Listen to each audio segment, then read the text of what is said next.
로또에 당첨되려면은 6개의 번호가 모두 다 맞아야 된다 그래요. 이 확률이 얼마나 될까? 800만 분의 1이다 그럽니다. 기적이죠. 그러니까 이 확률을 이렇게 설명을 합니다. 벼락에 맞고도 또 운 좋게 살아나는 사람이 다시 벼락을 맞을 확률보다 더 낮다, 그렇게 얘기를 합니다. 그렇다면 한국에서 벼락을 맞을 확률이 얼마나 될까? 600만 분의 1이다 그래요. 독이 든 음식을 먹고 죽을 확률이 얼마나 될까? 300만 분의 1이다. 화재로 죽을 확률이 얼마나 되나? 40만 분의 1이다. 화장실에서 다칠 확률이 얼마나 되나? 1만 분의 1이다 그래요. 그런데 여러분, 3억 대 1의 신화가 있습니다. 3억 대 1. 오늘 우리는 이미 엄청난 기적을 경험한 사람들이죠. 이것은 바로 탄생, 생명의 탄생입니다. 이 생명은 단 하나의 난자와 3억 개의 정자가 만나는 과정의 시작이 됩니다. 그러니까 한 사람이 지구상에 우연하게 탄생할 확률이 얼마나 될까? 이런 얘기를 했습니다.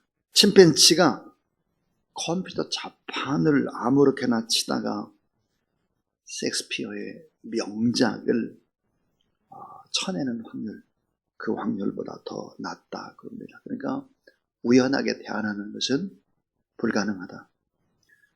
사실을 생각해 보면 오늘 우리가 이 자리에 와 앉아 있는 이 자체는 놀라운 기적 중에 최고의 기적이 아닐 수 없다. 왜 그러냐면, 자, 탄생의 기적이고, 특별히 한국에서 태어난 것도 기적이고, 70억 인구 가운데 내가 예수 그리스도를 영접했다라고 하는 것은 기적 중에 최고의 기적, 사건 중에 최고의 사건이죠. 우리가 하나님의 아들이 되고 딸이 되고, 이 코로나19 시대에도 새벽에 나와서 하나님 앞에 예배드리는 이 자체야말로 기적 중의 기적이죠. 자, 우리가 하나님의 사랑받는 자녀가 된 것입니다. 그리고 이 사랑받는 자녀가 이 땅에서 모든 어려움들 다 이길 뿐만 아니라 승리하고, 그리고 영원한 하나님의 나라에서 영생한다고 하는 이 기적은 더 확률이 낮죠.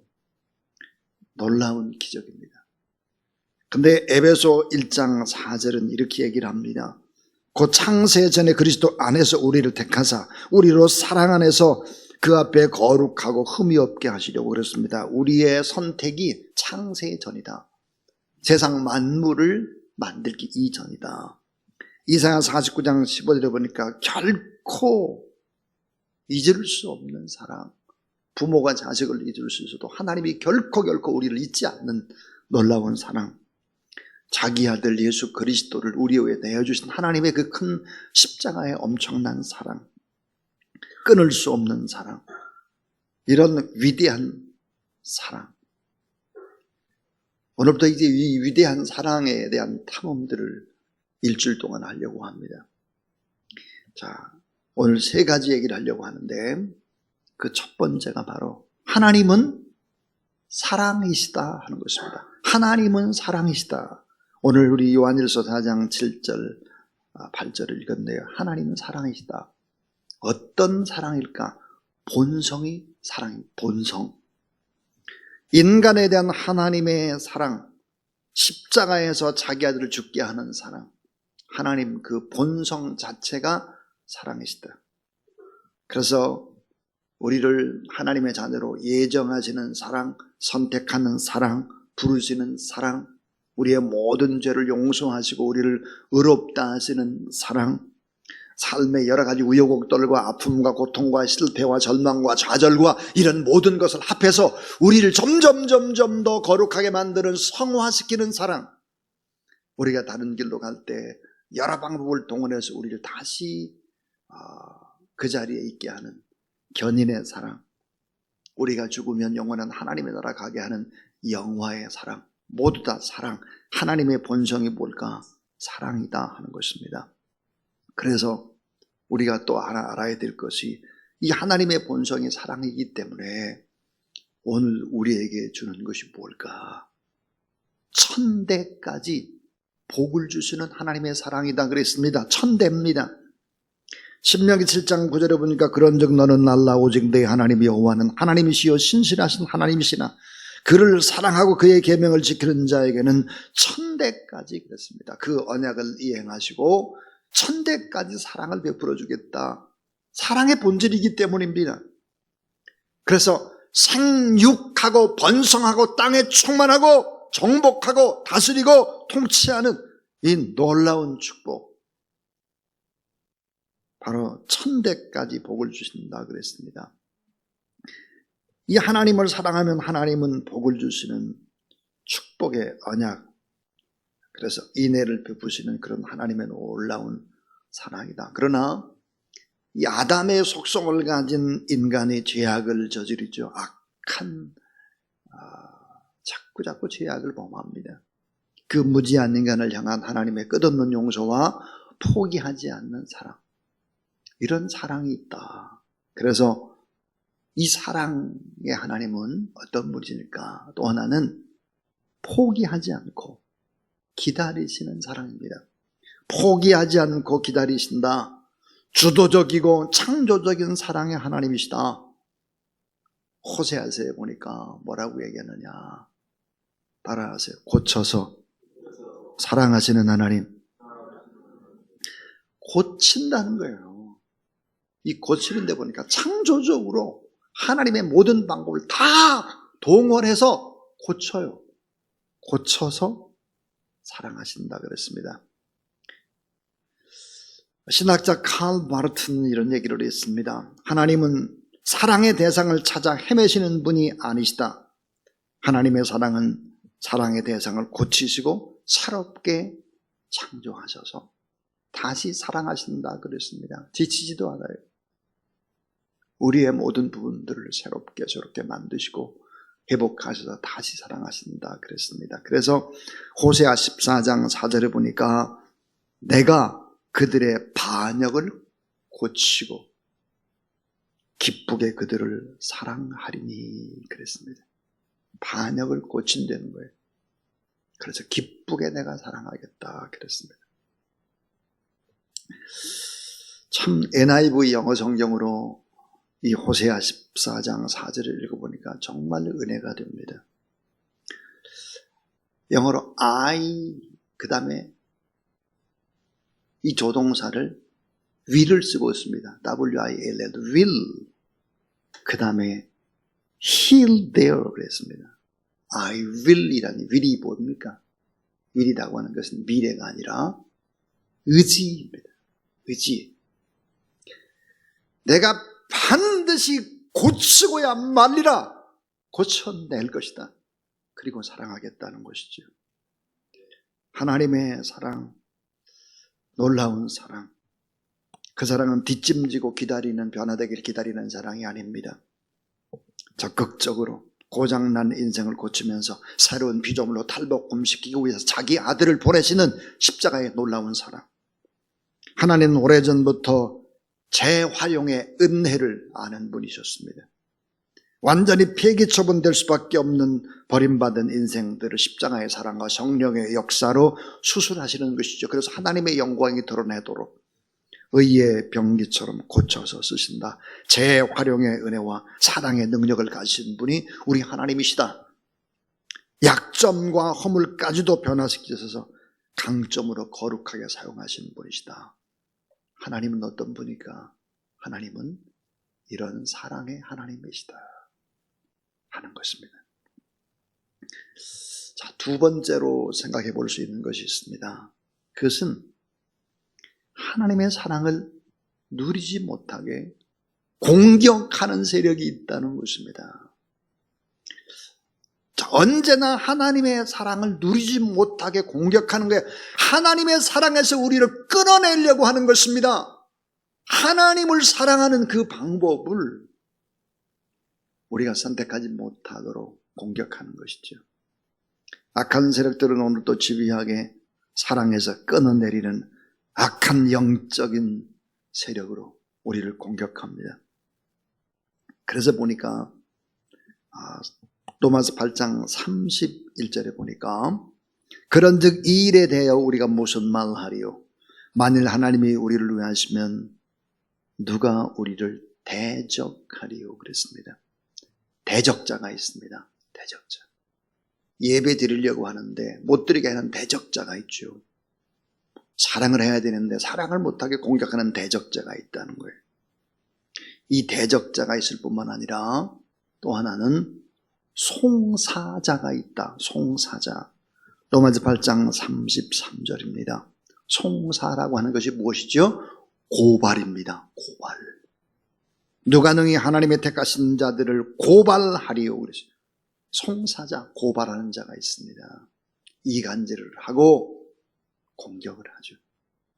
또 하나 그거로 끝나는 것이 아니라 로마서 8장 35절에 보니까 정죄자가 있다는 거예요. 정죄자. 정죄. 정죄가 뭡니까? 재판에서 형법, 민법, 몇 조, 몇 항의 의거, 어떻게 처한다, 땅땅땅. 이게 정죄입니다. 정죄자가 있습니다. 대적자, 고발하는 송사자, 그 다음에 정죄자가 있다 하는 거예요. 그 또 하나 누가 있을까? 집요하게 공격합니다. 공격도 적당히 하는 게 아니에요. 아주 집요하게 공격합니다. 그렇지 하나님의 사랑에서 끊어내려고 막 이런 공격하는 어둠의 악한 세력들이 반드시 있다 하는 거예요. 그런데 우리가 승리하고 우리가 축복을 받고 잘 뗄 수 있는 방법이 딱 하나가 있습니다. 그게 뭘까? 성경은 모든 것을 다 주시는 하나님의 사랑이다. 자기 아들까지 내어줬는데 뭘 안 주겠느냐? 하나님의 사랑 때문에 다 이겨낼 수 있다. 35절에 이렇게 되어 있죠. 누가 우리 그리스도의 사랑에서 끊으리요? 환난이나 곤고나 박해나 기근이나 적신이나 위험이나 칼이라. 자기 아들을 아끼지 아니하시고 우리 모든 사람을 위해 내어주시니까 어찌 그 아들과 함께 모든 것을 우리에게 주시지 아니하시겠느냐. 모든 것 다 주시는 하나님의 사랑, 십자가의 사랑을 믿으면 다 이길 수 있다는 거예요. 예수 그리스도의 대속과 죽음과 우리를 의롭게 만들고 우리의 희망을 주기 위해서 부활하셨다. 이 사랑이 우리를 이기게 한다. 뿐만 아니라 오늘도 하나님 보좌 우편에서 중보 기도하고 계신 예수 그리스도의 사랑이 우리를 이기게 한다 하는 것입니다. 언제나 하나님의 사랑을 누리지 못하게 공격하는 세력이 있다. 마지막 세 번째 결론입니다. 제일 중요한 얘기죠. 사랑에는 지켜야 할 순서가 있습니다 하는 거예요. 사랑에는 꼭 지켜야 될 순서가 있습니다. 이 사랑의 순서를 지켜야지 되지 이 순서를 바꾸거나 어기게 되면 우리는 승리할 수 없고 행복할 수가 절대로 없다 하는 것이죠. 자, 그 순서가 무엇일까 하는 거예요. 그 순서는 이러합니다. 그 첫 번째가 하나님을 사랑하라 하는 거죠. 하나님을 사랑하라. 예수께서 대답하실 때 첫째는 이것이니 이스라엘아 들으라. 주 곧 우리 하나님은 유일한 주시라. 내 마음을 다하고 목숨을 다하고 뜻을 다하고 힘을 다하여 주 너의 하나님을 사랑하라 하신 것이요. 그랬습니다. 하나님을 사랑한다는 것이 뭘까? 그분의 언약의 말씀을 지키는 것입니다. 온전한 예배를 하나님 앞에 드리는 거죠. 온전한 예배. 그리고 작은 자를 사랑하는 것입니다. 자, 하나님을 사랑한다. 마음과 뜻과 정성을 다해서 이 하나님의 사랑에서 끊어내려는 악한 세력들이 계속 끊임없이 있다 하는 것이죠. 자, 또 하나의 순서입니다. 너무 중요한 순서인데요. 따라하죠. 주 안에서 나 자신을 사랑하라. 전 사실은 이번 한 주간 동안 주 안에서 나 자신을 사랑하는 방법에 대해서 나의 사랑에 관한 부분만 한 주 다 했으면 좋겠다 그런 생각을 했습니다. 주 안에서 나 자신을 사랑하는 것이 얼마나 중요할까? 내가 나를 인정하고 내가 나의 가치를 좀 바라보고 사랑하지 않게 되면 그 다음에 오는 것이 뭘까? 그 다음에 오는 것은 파괴입니다. 파괴. 내가 나를 사랑하지 않을 때 무서운 것은 내가 다른 옆에 있는 사람을 파괴하는 것입니다. 또 불평과 또 불만과 분노로 펄펄펄 끓기 시작하는 것이죠. 하나님을 사랑하는 그 힘으로 내가 나를 인정하고 내가 나를 수용하고 나를 가치 있게 여기고 나를 사랑해야 한다. 너무 중요한 순서입니다. 얼마나 중요한 순서인지 모릅니다. 또 하나는 부모님을 사랑하라입니다. 부모님. 10계명의 두 돌판을 대신계명과 대인계명을 이어주는 돌판. 그것은 바로 부모님을 사랑하는 것입니다. 부모를 사랑하라. 그 다음 네 번째 순서는 교회를 사랑하는 것입니다. 여러분 참 중요한 것이 교회를 사랑하는 것은 너무 중요한 것입니다. 교회, 내가 교회 앞에 하나님 앞에 쓰임받는 것이 얼마나 큰 은혜인지를 알아야 합니다. 나 같은 사람이 이 새벽에도 이렇게 나오고 또 교회를 위해서 살아갈 수 있다고 하는 것은 놀라운 사랑의 순서, 이 흐름을 알아야 합니다. 나의 가족보다 교회를 더 사랑해야 합니다. 순서입니다. 순서. 이 순서가 뒤바뀌게 되면 행복 못합니다. 교회를 사랑하라. 이 교회를 사랑하는 그 사랑의 힘으로 다섯 번째가 이웃을 사랑하는 것입니다. 이웃이 바로 나의 가족이 될 수 있죠. 아들이 되고 딸이 될 수 있습니다. 가까운 이웃이. 좀 더 우리가 좀 먼 것 같지만 실제로 영적으로 우리 보면 우리 다 가족들이죠. 그래서 이웃을 사랑하라입니다. 여섯 번째는 뭘까? 나라를 사랑하라입니다. 나라. 대한민국만 사랑하라. 그런 말이 아닙니다. 우리는 나라가 두 개 있습니다. 대한민국의 국민이기도 하지만 하나님의 나라의 시민입니다. 그러니까 이 땅의 나라, 그 나라보다 영원한 하나님의 나라, 그 나라를 바라보며 살아가야 하는 것이죠. 근데 여러분 이 모든 것들이 다 무엇일까요? 결론은 사랑이 해답이라고 그랬는데 이 사랑이 똘똘똘 뭉쳐있는 것이 무엇일까요? 복음입니다. 복음. 그래서 복음을 사랑하는 거예요. 복음. 이 복음. 복음을 위해서 목숨을 거는 거죠. 그래서 이 사랑에는 순서가 있다는 거죠. 그래서 이 순서를 하나하나 내일 새벽부터 우리가 이제 말씀을 나누고 또 공부하고 또 뜨겁게 기도하고 이런 과정 속에서 치료가 일어나고 회복이 일어나고 기도할 때 놀라운 하나님의 문제 해결의 역사가 사랑 속에서 일어나게 될 것이다. 이런 확신들을 가지고 또 온 힘을 다해서 새벽 부흥에 참석하는 그런 여러분 되길 주의 이름으로 축원합니다. 사랑받지 못한 사람은 나 자신의 존재를 수치스러워합니다. 자, 사랑, 인정, 존중 같은 좋은 것은 자신에게 어울리지 않는다고 생각을 하는 거예요. 부부 갈등 왜 일어날까? 자녀 문제, 이웃 문제, 사회 문제, 세상 문제, 이 모든 문제, 그 문제는 사랑하지 못해서 생기는 것입니다. 여러분 진실한 사랑은 무엇입니까?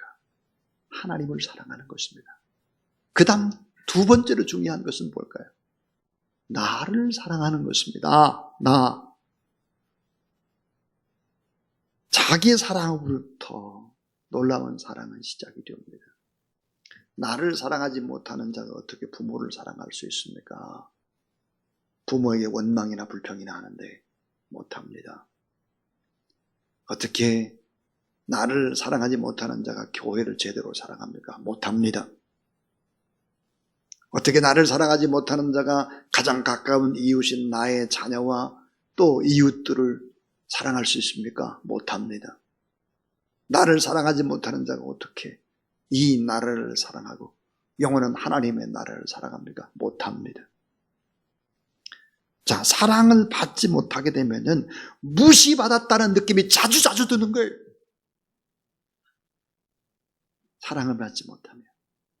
결국은 내가 하나님의 사랑, 내가 나를 사랑하지 못하면 어떻게 될까요? 자기 학대로 이어지는 것입니다. 내가 내 자신을 사랑 안 해주게 되면 원망, 불평, 분노, 좌절 속에 내가 갇히게 되고 불행해지기 시작하는 것입니다. 사랑에는 이런 순서가 있다.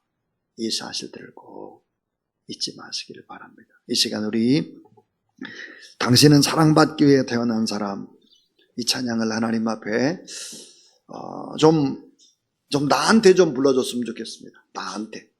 나한테 좀 부르고 또 여기 나온 분들한테도 좀 부르고 2번 부르고 우리 한번 기도하도록 하겠습니다. 당신은 사랑받기 위해 태어난 사람 찬양합니다.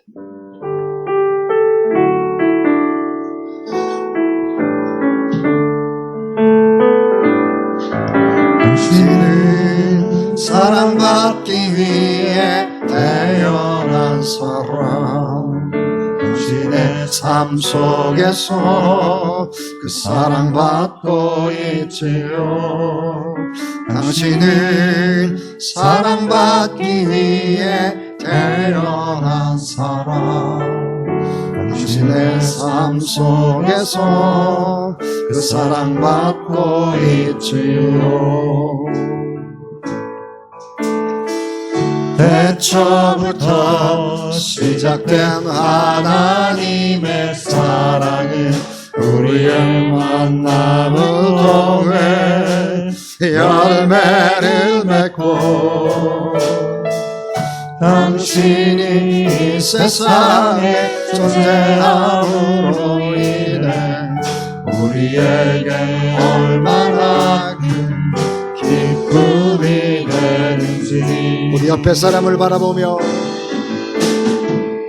당신은 사랑받기 위해 태어난 사람, 지금도 그 사랑 받고 있지요. 당신은 사랑받기 위해 태어난 사람, 지금도 그 사랑 받고 있지요. 다시 한번 당신은 사랑받기 위해 태어난 사람, 당신은 사랑받기 위해 태어난 사람, 지금도 그 사랑 받고 있지요. 당신은 사랑받기 위해 태어난 사람,